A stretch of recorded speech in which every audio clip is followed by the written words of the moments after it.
and get started. Okay, hello everyone. Welcome again, like I said, to the GANAS Graduate Information Session for HSI Week 2021. This year, HSI Week takes place September 13 through 17, 2021. It coincides with Hispanic Heritage Month as well, as Hispanic Heritage Month runs from September 15 to October 15th. And HSI Week is an opportunity for HSI campuses and other entities throughout the country to observe the achievements and significance of our HSI institutions, our practices, in particular, heightening awareness about the efforts and activities that we make and we participate in, and the important role that we play in educating and leading a path for many of our traditionally underserved students on our campuses as much as on many other HSI campuses. So shortly in the chat, Maria Fernanda, my colleague, will put in a link to some of our other HSI Week events, which I'm sure you all have seen, but could keep promoting to your colleagues. And also we were proudly featured in the Tuesday Newsday that came out yesterday. So if you haven't seen that or the article that was incorporated there, we are happy to share it with you in the chat. Next slide. I also now share at this time that the contents of this presentation were developed under a grant from the Department of Education. That's why you're here. You're going to hear about our grant. But however, this content does not necessarily represent the policy of the Department of Education, and you should not assume endorsement by the federal government. Today in this session, these are our goals. So for you all in attendance, we would like to share with you in order for you to achieve some understanding around the gaps that we identified that are to be addressed through the GANAS Graduate activities. And these activities, they are taking place in order to reach our goals, or what we refer to as our grant objectives. And then secondly, we want to engage in conversation about these activities, whatever you may be curious to know about them, discuss how you may be involved in supporting whether your area or department specifically, or making students aware about the opportunities within the activity, as well as we'll share what we've done so far in our first year of the grant and next steps. So with that, I didn't forget to introduce myself because I'm going to come to that moment now. Thank you, Charis, for the slide. My name is Sarah Sanchez. My pronouns are she, her, hers, and ella. My role here right now is as the GANAS Graduate Program Director. I'm the proud director of this grant since April of 2021.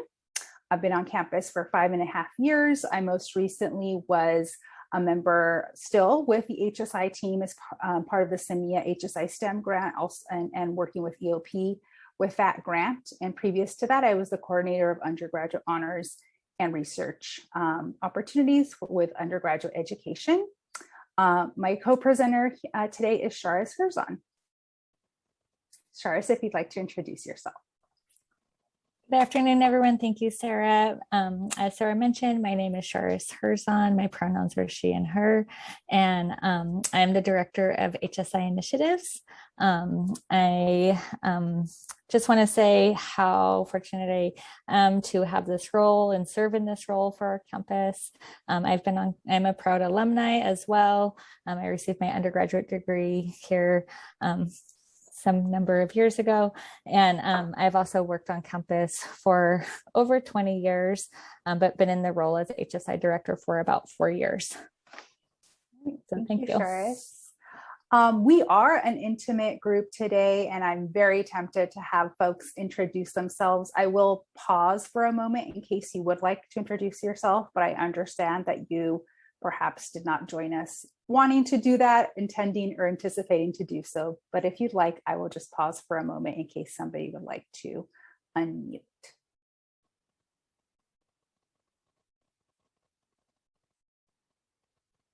Okay, I'm going to continue on. Oh, Maria, would you like to say something?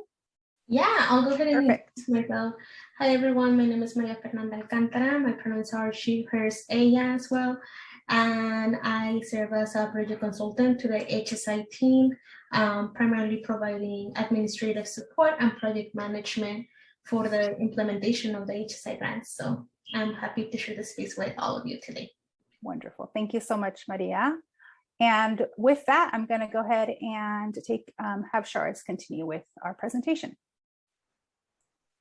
Thank you so much, Sarah. And again, thank you everyone for being here with us today. So I'm just going to go through a little bit of some nuts and bolts about what is an HSI. An HSI, or Hispanic-Serving Institution, or HSI, is a federal designation given to universities that enroll a high number of Hispanic and low-income students.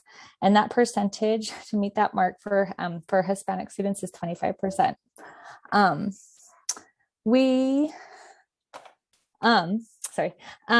So HSRIs are actually part of a larger umbrella of what are called minority serving institutions. These include HBCUs, tribal colleges, HSIs, and ANAPISIs. So ANAPISI is Asian American, Native American, Pacific Islander Serving Institution, and UCSC is actually both an HSI as well as an ANAPISI. So for a little bit of context of sort of that larger umbrella of institutions, both HSIs and ANAPISIs have typically been colleges that were previously predominantly white serving institutions. Thus, policies and practices were not often created with intentionality around students that they're currently enrolling and serving, unlike HBCUs and tribal colleges. So UCSC, like many colleges who embrace their HSI identity, really unpack that part of the serving. And so we really look to Gina Garcia's work, who has identified the term servingness. Garcia defines servingness to include validating experiences within structures of the university. Some of you may be familiar with Rendon's work on validation, identifying and evaluating racialized experiences within the structures of the university. So if our students are experiencing a lot of micro or macro aggressions based on their race, could we really claim that we're serving our students? We also analyze student academic outcomes. So those tend to be sort of traditional student academic outcomes, things such as grades, graduation, those sorts of things, as well as analyzing students' non-academic outcomes. So self-efficacy, belonging, those sorts of things. So you can see in our context, servingness really goes much beyond just the number of Latinx and low-income undergraduate students who enroll at UCSC. And then additionally, of course, for GANAS Graduate, we really need to consider our servingness with our focus on our graduate students and graduate pathways. So HSI initiatives, we have two sort of main areas. We have an HSI leadership committee. So this committee has evolved from a task force. Currently, the committee is made up of 5 faculty and 6 staff who are all really institutional change agents and champions for racial equity. Our leadership team uses research questions, a shared vision. We've developed principles that really guide our work. And our work is shaped by a use of a logic model, which really serves as a map. So the key to the logic model really is the theoretical underpinnings that are a part of our student success theory of change. So for us, we use Hurtado's theory of change with the diverse learning environment, which really can focus on Latinx student success. So additionally, we have for the grants, we have each of the individual activities that we'll talk about today all also have evidence of promise that's really rooted in literature. So the HSI initiative teams, we also administer not just the GANAS Graduate grant, but a couple of other grants.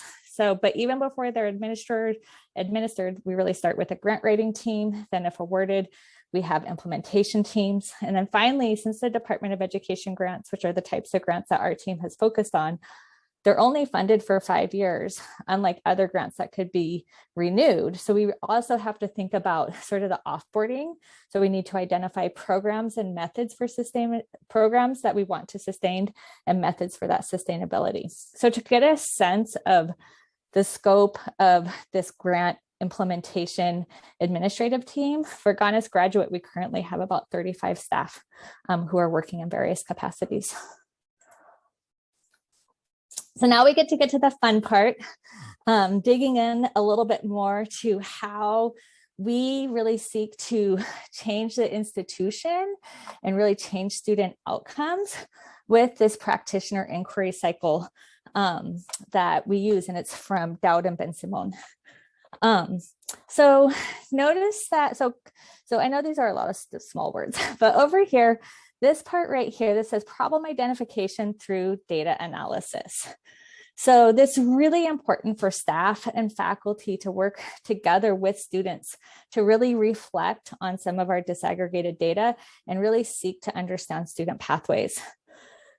So this includes thinking about access, enrollment, experiences, student outcomes, who's achieving the mission that we've said that our college has for our students and who isn't, and is this racialized? In this process, there's this potential for organizational change, which you see over here. And really, this is all done through practitioners acquiring this adaptive expertise. So as practitioners, we really seek that we're going to be able to change our knowledge and our beliefs and expertise to identify problems, solve them, which then will influence our institutional policies and practices. So we really always, again, we have to ask ourselves, how are our policies and practices serving our students? Are we seeing something different for students? For example, does our campus rely heavily on a high navigational capital for students? Or what is our hidden curriculum that we have and where does it show up? So we often have goals to better serve our students, right? And this requires experimenting and trying new things. So this common practice of being curious, which Sarah mentioned, and being vulnerable are really important for this institutional impact. And notice that the institutional impact actually comes before the student outcomes. And we've really seen this in our work that we're really noticing, it takes a while for that change of practice to happen. And then eventually you're seeing, a more widespread student outcome change. So HSI has, we have a total of 5 grants. So again, a lot of words here, but so that we've had over our years, we really seek to, so these are actually in order of sort of when we got them. So MAPA and Cultivamos both ended last year. SEMIA, most of SEMIA is ending this year. We have a little bit that's going to be extending into next year through the grants. And then we're just about to start year 2 for both GANAS Career and GANAS Graduate. So notice that we have sort of sets of activities that tend to build across the grants. So we really seek to build on our previous practices and really work to have this bigger institutional impact that we're talking about. So we have the GANAS Graduate pathways over here, but I'm going to hand it back over to Sarah so that she can explain these all in more detail. Thank you, Charis. Before I transition to the GANAS Graduate details, you all are invited to ask questions, whether you use the raise hand feature, you can put them in the chat, or unmute and draw our attentions to your questions. So this is a chance if you have any questions about something we've already covered, but otherwise we'll then transition to the GANAS Graduate pathways details.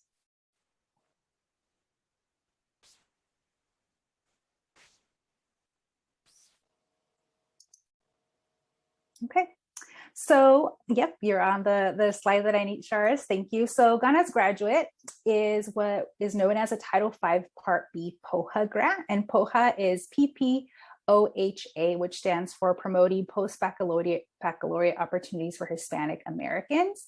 That designation of this grant is really at the heart and soul of the work that we're doing to essentially get more undergraduate students in our target population to apply and attend graduate school, and then provide supportive activities and a supportive environment for our graduate student population to succeed and complete in their current graduate degrees. Ultimately, this is a grant, of this POHA grant is the only one here at UCSC, is the only one that any UC HSI institution has gotten. So we're really proud of that, because part of our story as well is that we are a research one Hispanic-Serving Institution. There are very few, actually, there's exactly 4 of them. And we are one of the, we are one of 4, not HSI R1s, but we are one of 4 HSI R1 institutions that are also part of the AAC and U. So that's a proud designation that we have as well.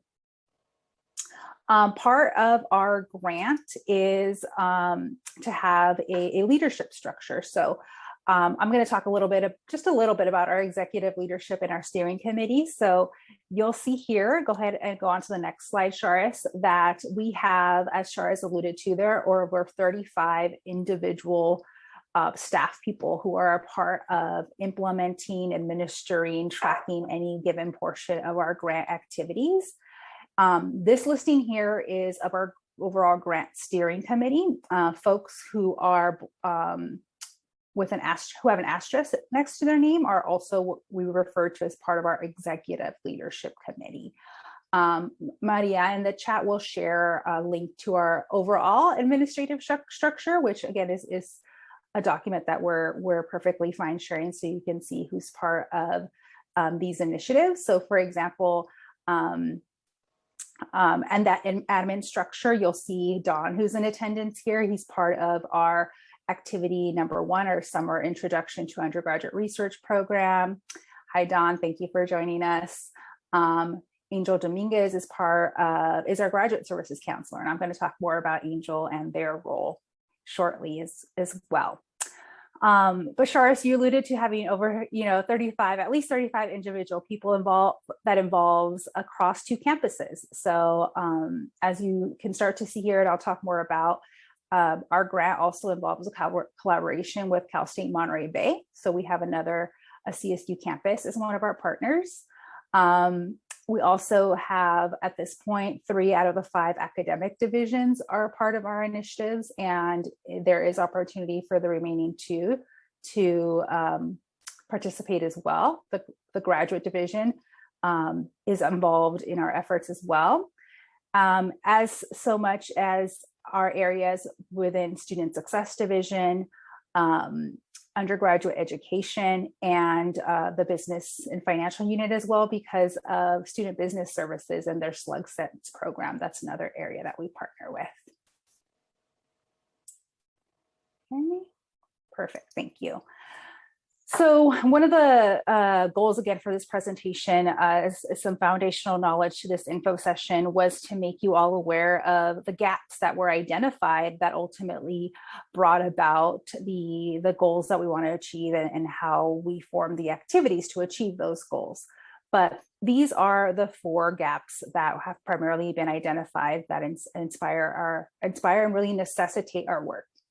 And that is the relative lack of representation, of Latinx graduate students, of course, at UCSC, and it's not unique to UCSC, but in higher education overall. And this lack of representation is ultimately reflected as an equity gap among faculty in our University of California system as well. There's also the gap in rates of advancing to candidacy and ultimate degree attainment between white and Hispanic or Latinx doctoral students. This was another piece of data that really necessitated the work that GANAS Graduate is a part of. And as is the UCSC graduate students reporting, which include Latinx and low-income students, writing challenges throughout their academic careers in graduate studies. And finally, non-academic barriers that are reported and definitely are a challenge for graduate students, which include barriers related to financial need, financial planning, and literacy, not feeling like they have a personal support system as a part of their experience. These types of factors really playing a role in sense of belonging and feeling like they are supported, especially for our Latinx, low income, and students of color. So just a little bit more about the gaps. How did we identify these gaps? Where do they come from? So I'll name a couple of sources, one of which includes, of course, institutional data, disaggregated institutional data, where we can see graduation rates or degree attainment rates among different groups of students. There's also a biannual graduate student survey that is issued by the campus where we receive, for example, some information about that sense of belonging or writing proficiency or self-reported feelings around writing. Throughout the years, there have also been a graduate student wellness report commissioned and written up, as there was also a graduate student writing report commissioned and written that we had access to in our process. Next slide, please. And so in identifying those gaps, we have 4 aligned goals. The first one is to increase the number of Latinx graduate students enrolled at UCSC by 35%, to increase Latinx graduate student writing proficiency by 3%, to increase Latinx graduate student sense of belonging by 12%, and finally, to increase graduate degree completion for Latinx, low income, and graduate students of color by 3% also. And so we go to the next slide? This slide here is basically just a visual representation of the 2 or 3 slides that I just went over with you, our gaps in our goals, how they align. Our lack of representation, we want to increase Latinx student enrollment. With writing challenges, our goal is that we have that 3% increase in writing proficiency, reported writing proficiency, to address those non-academic barriers where, the rates, the category that we're looking at is sense of belonging. And ultimately, when we see that advancement to candidacy and degree attainment gap, we want to see we're working towards achieving graduate degree completion increases for our target population. And if you can do one click, Charis. Just click, there you go. We achieve this through our activities, which is what I'm going to dive into next, going through each of our 8 activities and how giving you an understanding about those. And then in a bit after that, Charis will kind of wrap us up with how each of the activities fits into addressing one or more of these gaps and achieving one or more of these goals. But I'll take this second again to pause and see if there are any questions about what I've just went over.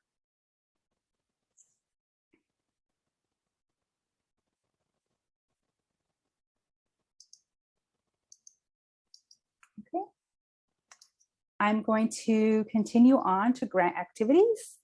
Yes, and go through each of our 8 activities. So our activity number 1 is what we refer to as the Summer Undergraduate Research Opportunity Program.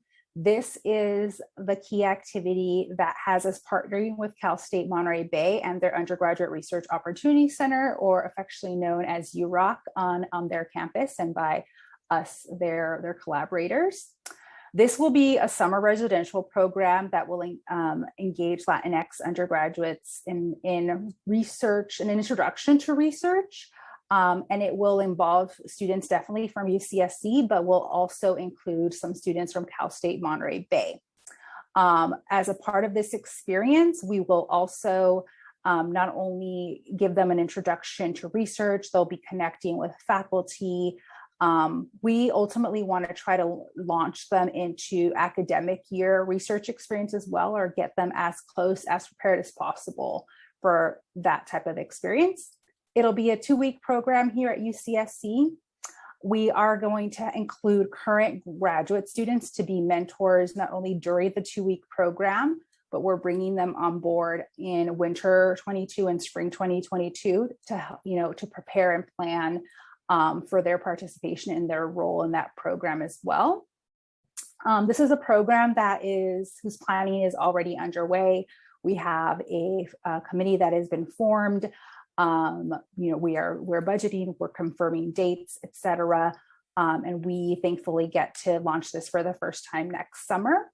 As I mentioned, Don, who is here with us in this session, is one of our committee members, and to speak a little bit to the power of collaboration and partnership in working and talking to Don, we most recently have been able to identify a mechanism through which we will have the students apply to the summer program, and our GANAS Graduate Initiative, along with honors and undergraduate research will be able to not only do a cost share for a system in order to facilitate this process, but it really is facilitating the process. It's going to be a smooth process for our students and our staff and our administrators to be able to run the application portion of our program. I will mention a bit from our colleagues at Cal State Monterey Bay and regarding their involvement, but they're very happy to, they are, I don't exaggerate in saying that they're happy to participate with us as well. And they really look forward to being able to have some of their students participate in this program at our UC campus, right? Coming from their CSU campus to a UC campus. And especially because we are trying to, for this activity, as well as the next one that I'll talk about, bridge the gap with opportunities in the STEM fields, but also in the arts, humanities, and social sciences. So we will be focusing our student population and our activities around students with research interests in those areas. Next slide, please. Our second activity is the Navigating Graduate School Application Process course, and I am the proud lead for this activity as well. This course is intended to be designed to serve our Latinx and our EOP student population as well, in order to have them become familiar with graduate school, its application processes and procedures, really equip them with a lot of tools and strategies to see this as an experience that they can embark on and go through with it as well. So while CSUMB is not, their students won't be a part of this opportunity, they have been an incredible resource for the beginning stages of the planning and preparation for this course because of their experience with a similar initiatives, similar courses on their campus, again, through UROC. We will offer this course. The plan is to offer it in winter 2022. We're calling it Pathways to Graduate School. And as part of our planning process, again, which is underway, we are actually going to not offer one course, but two courses. It's been divided up into a phase 1 and a phase 2 process, where the first course will be introductory, exploratory, really appropriate for a student who, you know, is exploring graduate school, doesn't or hasn't heard much about what, you know, potential pathways that an experience in graduate school could give to them and you know, et cetera. That is kind of the essence of phase 1. And then phase 2 will take them to the next level. In phase 2, they will compose, for example, statements of purpose. They will ask for letters of recommendation. They will have finalized application materials. And I envision that some students in our phase 2 course will actively apply to graduate school in that given quarter, while others, if not quite at that stage, will be extremely well prepared for when they do so, or be able to use their materials for other scholarships or fellowships or opportunities. I'm looking very much forward to teaching this course and guiding and supporting the students in the process. Thanks. We can go on to activity 3. Which involves another course. This is the Careers in the Creative Economy course, Pathways to Graduate Degrees in the Arts. It will be partnership for this course comes from the Arts Division, and our lead is Holly Unruh with the Arts Research Institute. So through this course, students will be able to connect with some artists and scholars who are, again, have embarked or are embarking on various careers within their art discipline, their art passion. Holly tells us that while this course will initially be developed for an in-person experience, they are also thinking ahead to 5 years from now, 4 years from now in this case, where they're hoping that the course can be transitioned entirely to an online platform, potentially with modules continuing to live within their division, or as an online class. And Holly also is able to share an additional point of intersection with the art division's initiatives to launch a 2-year fully online degree completion program. So Holly also makes the connection that it would be a really valuable opportunity for transfer students and be very complementary to that program that they have on the horizon. As you can see here, there are a number of topics that the course would like the course to cover.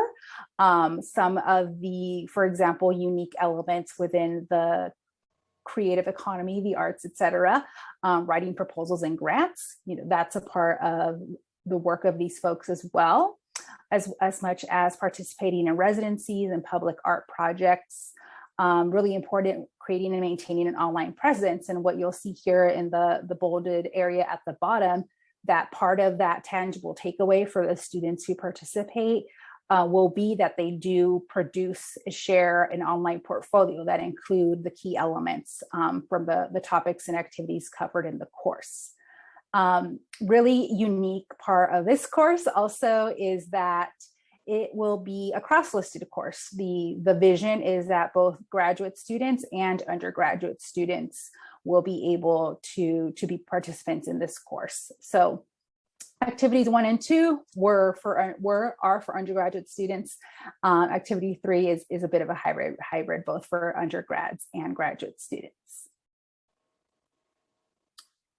And then we come to activity 4, which is our graduate services counselor. So myself and our counselor, Angel Dominguez, are the leads for this activity. And Angel, you don't have to speak in this session, but if you would like to, this is your invitation to do so. As soon as I am done speaking a bit, I will look out whether you unmute or unmic or not, no pressure. But Angel, in their graduate service counselor role, is going to serve as a resource for our Latinx and graduate students of color to address academic challenges that impede transition and to the university at the graduate level and degree completion. If you are familiar, for example, with our EOP initiatives for undergraduate students, part of the essence of this graduate services counselor role is an EOP-like type of counselor, but at the graduate level or for graduate students. So that's definitely part of the spirit of the position, as much as it is a formal collaboration with EOP. Angel has a dotted line supervision relationship with their Assistant Director of Professional and Career Development Programs, Wasilla George. And Angel's been around for a month. They've been participating in many meet and greets. And one of our key elements with this activity also is that we have developed a partnership with Career Success in order to facilitate the appointment and note-keeping structure of these interactions through their handshake system that some of you may or may not be familiar with. At the point of which this was originally being developed, we are looking forward to providing these services and really learning from them and from the experience. We are also, excited to kind of lead the way or pave the way for these type of student services, holistic support efforts for our graduate student populations, as we are now starting to hear about other types of positions in the same spirit coming from slug support. And I hope I'm not saying, I won't say too much else, but other areas of campus also. Other partners within this initiative are Slug Support itself, Student Business Services, and the Grad Division. Okay. Angel, you've unmuted. Hello. I have unmuted. Hello, everyone. So my name is Angel Dominguez. I am the new Graduate Services Counselor, and you can learn all about GANAS Graduate Holistic Counseling and the VOCES Writing Center during our information session this Friday at 11 a.m. Zoom link to follow in the chat for that. I will go ahead and put it there. And I'm incredibly excited to be a part of this team, to be working with so many campus resources and weaving together this net of support for our graduate students. And I won't say too much else because then I'll just launch into my Friday presentation. So very happy to be here. Thank you, Sarah. You're welcome. Thank you. At this point, I am through 4 out of our 8 activities. There are 4 more to run through as we come next. So if there are any questions about these activities as we're going through them, feel free, again, to raise your hand or put them in the chat as well.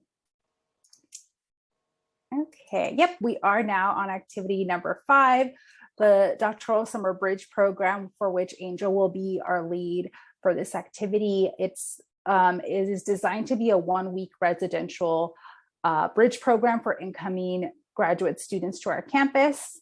It will be interdisciplinary. Our key areas of support, of outcomes for this experience and for the students involve community building, writing and library resources, and personal preparation tools. Angel's in the process of meeting the activity committee members and really launching tangibly into the planning process for this bridge program that will be offered for the first time next summer. Activity 6, please. And next we have our VOCES Graduate Student Writing Center. This activity is one which we can say has already launched and has already begun to offer services. But VOCES is the graduate student writing support component of the Writing Center. It has an ongoing soft launch throughout the summer, and they're going to continue with their services into fall 2021. So while the Writing Center has always been open to serving graduate students, this is a much more formalized, publicized way in which graduate students will be able to get writing support through VOCES. Appointments, just in case you come across any grad students, Maria Fernanda will put in the chat a link to a system called My WC Online, which is how grad students can book an appointment with a VOCES writing mentor. But some of the activities that have taken place, including in addition to those one-on-one writing consultations, is that VOCES did hire Adela Lincona, a consultant who worked with one of the writing groups that initiated out of El Centro, our Chicanx Latinx Resource Center, and that was the Colibri Graduate Women of Color Writing Circle. So Adela has supported that group, as well as did a training for Writing Center staff and other folks a couple of weeks ago. They've had writing retreats throughout the summer. They've hired the mentors for the continued services, and we're looking forward to hearing more about the recommendations from this consultant in order to move forward with additional writing support for our graduate student population.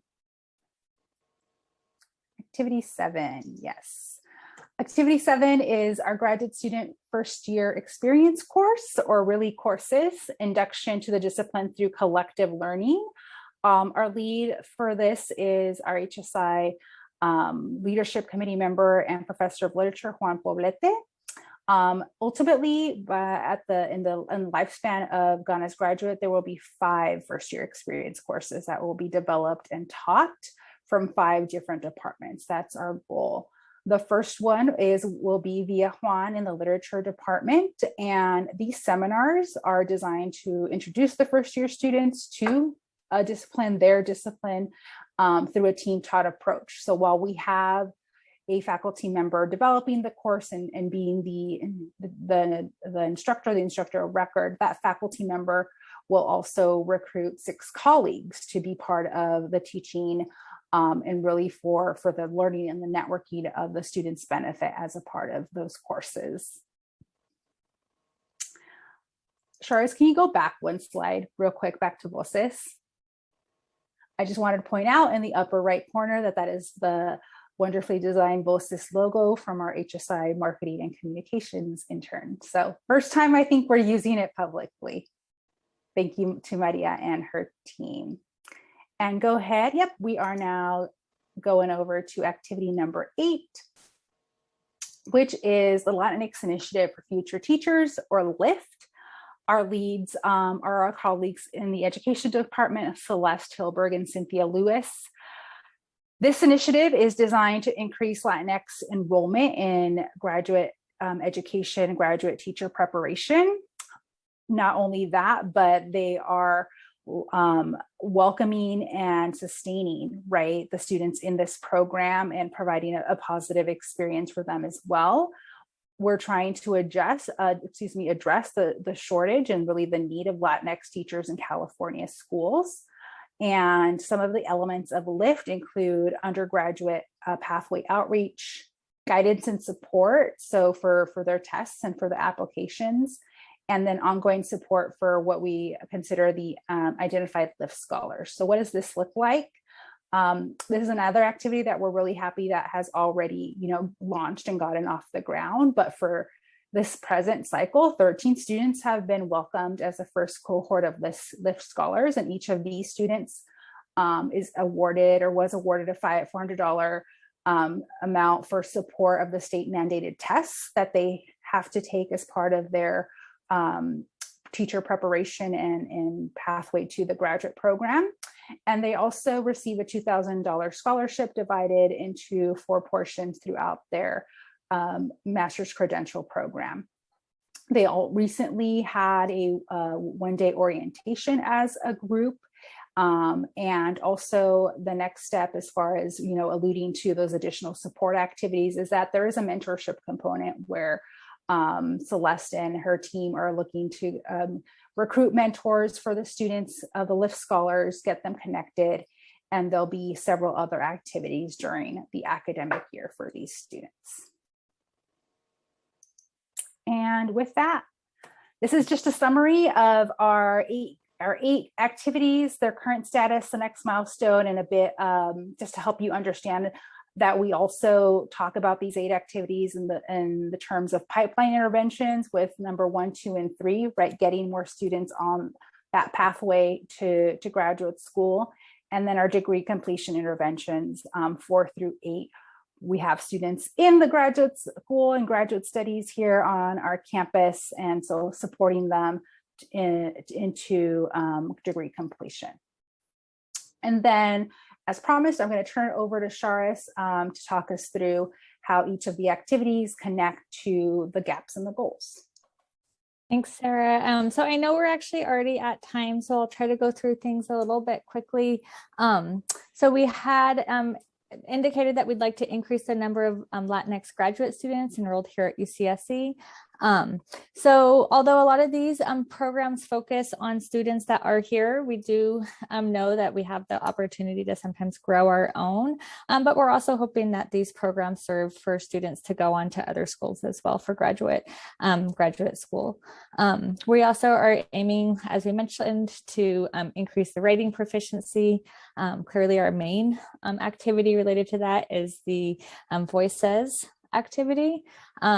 We really feel that all of our programs are aimed to increase students' sense of belonging.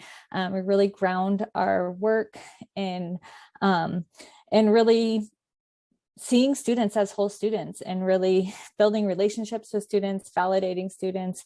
And that really is a thread that holds true for every activity that we design and implement. Lastly, as Sarah mentioned, we do want to see an increase in graduate completion. And again, these would be those 5 interventions that, as Sarah mentioned, that are really about graduate school completion. So with that, I just want to end with sort of, again, we started this thinking about with the end in mind. We're really not interested in sort of developing programs that have sort of a fleeting time and then really go away. We're really thinking about making this sustainable change. And so some of the things that you heard about today, so we call this our sustainability pathway. So we have a problem, we start to have action, and then we start to have our initial evaluation. So we really have our formative assessment, we're changing things and we're modifying them. And that's what the grant time is about. So over that 4 years, we really feel like we're going to have something that that has worked through all the kinks, so to say. At the end of the grant, of course, we have the knowledge that we learned, and then we'll have sustainability claims. So here, sometimes the sustainability is really we've modified our practices. maybe more advisors are using the holistic advising model. We have courses that have been incorporated into permanent curriculums, these things. So some of these can be things that are changes to existing policies and practices, and some will need new investments. So clearly something like the Writing Center will need a sustained investment. So again, we really kind of try to go through this model to really think about how we can not just impact the experience of the students who will be here during the grant, but really the change for our students in the long term. So next slide. That brings us to the end of our content, our prepared content. We are open to dialoguing with you all in questions and discussion. Thank you, Angel. And Maria, you're welcome to put all the questions in the chat. So I as much as you all can ask us questions, I have some food for thought for all of you as well, which again, you can dialogue with us about them now, or take them with you, right? And share with your colleagues what you learned or what you experienced today. But we invite you to explore how you see yourselves or your areas aligning or collaborating with one or more of our teams or the project as a whole. What else do you want to know? Or are you not sure about? And what you heard about what you were expecting? And I asked that question based on just conversations with folks prior to this about being, surprised but really excited about what they got to hear today about our initiatives. For example, that we have 3 of which undergraduates can participate in, or they're part of our target audience as well. And yeah, inviting you to think about what you'll do with the information you learned today.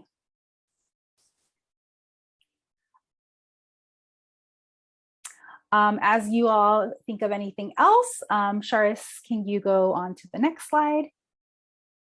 We do have some acknowledgements. So Dr. Pablo Regarin was an integral part of the development of this grant, and Pablo is now with UC Davis as the Vice Chancellor for Student Affairs. We are also acknowledging our grant development and implementation team, our UCSC HSI Leadership Committee, and GANAS Graduate Executive Steering and Activity Committees.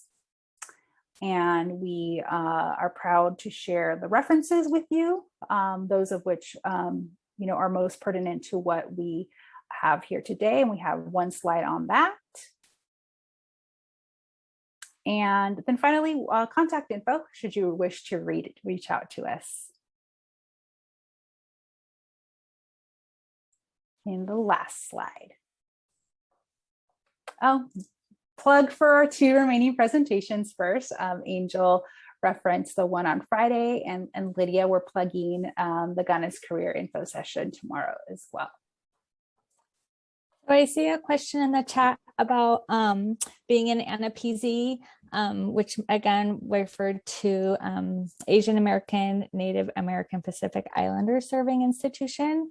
So UCSC actually is an ANAPZ. So the ANAPZ designation, which is again a federal designation from the Department of Education, comes from that combination of what proportion of our students self-identify into the category that gets rolled up in the IPEDS categories that's considered to be Asian. And for that designation, the percentage is 10%, and UCSC is well over the 10%. So in terms of when we think, it's the same sort of question, what does it mean to be an Asian American, Native American, Pacific Islander serving institution? How do we as an institution own that? What does that look like? What does that feel like? What sorts of things does that mean for us? I think those are the questions that that we really have, that I really encourage us to really unpack as we are thinking about this sort of dual designation under that MSI umbrella. I hope that that's a little bit of helpful information in terms of sort of just what does it mean? What is it like? How do we have it? But actually, so there's an annual process that the university does in order to be what's called an eligible institution.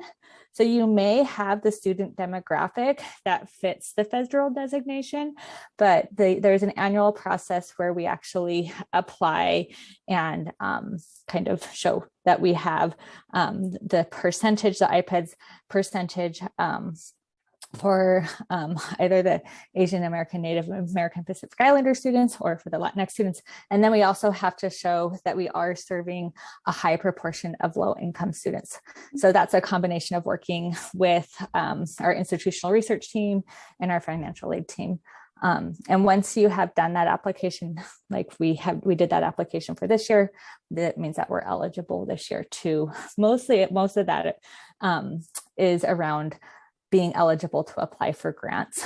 But if these are our students, which these are our students, I would encourage us to think about how we're serving the students, because we really already are that institution.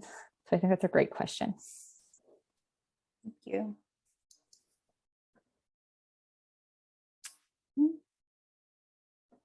And then we do have, again, the 2 remaining sessions for HSI week. And then we will share our contact info should you wish to follow up with us as well. And thank you all for coming, for joining us. We appreciate you sharing part of your afternoon with us and being a part of HSI week, right? Which was part of our intention this afternoon. Thank you.